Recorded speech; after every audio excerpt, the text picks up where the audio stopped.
السلام عليكم، ازيكم عاملين ايه؟ يا رب تكونوا بخير. هنعمل مع بعض النهارده عجينة طعمية بطريقة ممتازة جدا والمقادير مظبوطة. هتطلع جميلة معاكي ومش هتفك منك وهتطلع كمان هشة.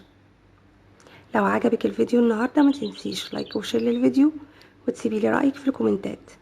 ولو اول مرة تدخلي القناة ياريت تعملي اشتراك وتفعلي زر الجرس علشان توصلك وصفاتي.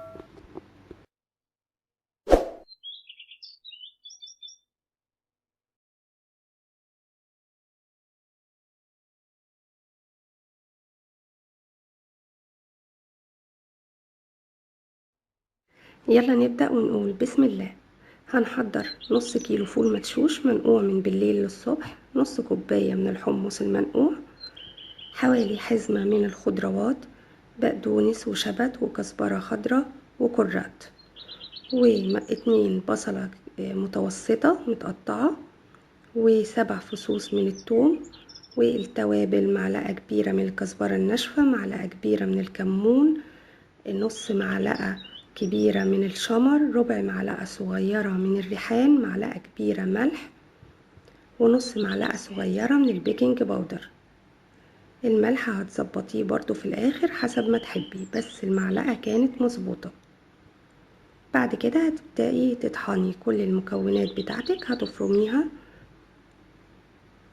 كلها مع بعض لحد ما تختلط كويس جدا ويكون قوام الطعمية ناعم. هتحضري كوباية من المية الدافية وعليهم 2 معلقة كبيرة مية.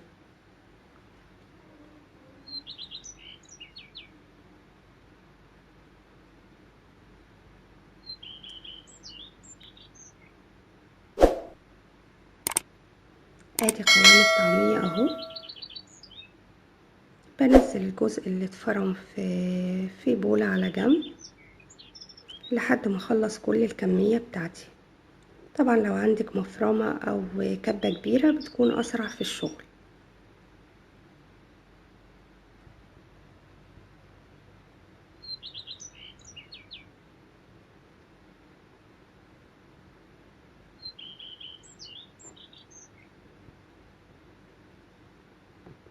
وبنزل التوابل بتاعتي عليهم كده،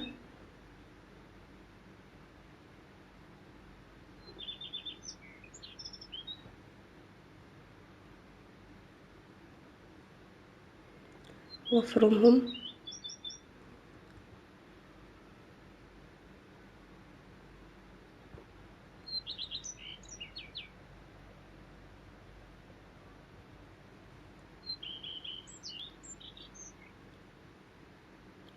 وكل جزء بخلصه بحطه على باقي الطعمية واقلبهم كويس مع بعض لحد ما اخلص كل المكونات بتاعتي. واحط هنا، حطيت نص المعلقة الصغيرة البيكنج باودر، على فكرة مهمة جدا لان دي بتديكي الطعمية تبقى هشة ومش مكتومة.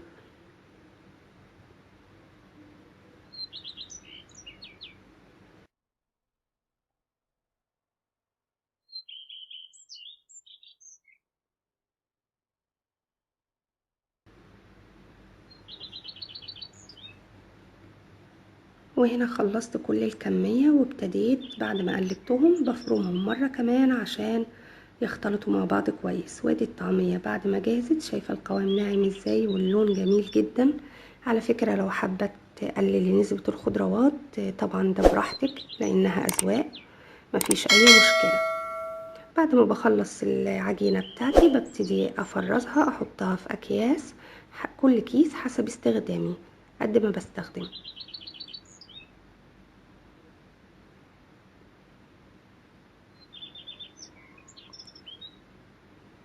هي طلعت حوالي 6 اكياس من الحجم ده. كانت ريحتها جميلة جدا وطعمها جميل.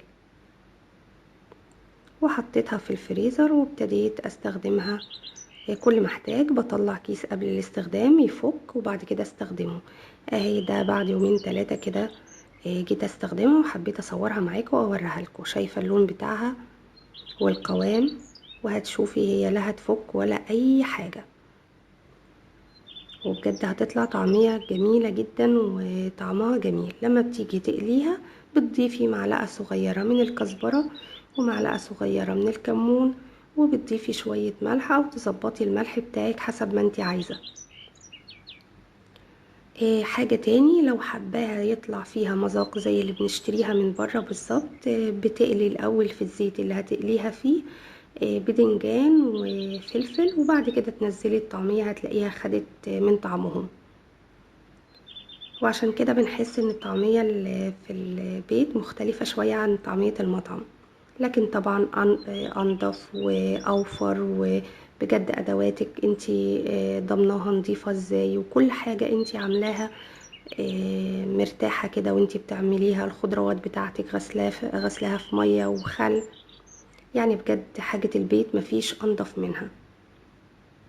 طريقة تاني برضو للقلي برضو بتبقى جميلة جدا، احيانا بطلعها من الفريزر وبضيف عليها بيضة ورشة ملح والكزبرة والكمون واقليها، برضو بتطلع جميلة جدا.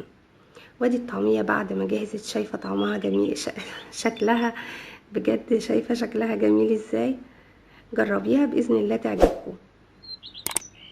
ولو عجبك الفيديو النهاردة ما تنسيش لايك وشير للفيديو، وتسيبي لي رأيك في الكومنتات. ولو أول مرة تشوفي القناة ياريت تضغطي اشتراك وتفعلي زر الجرس علشان توصلك وصفاتي. بحبكم في الله، أمال سليم.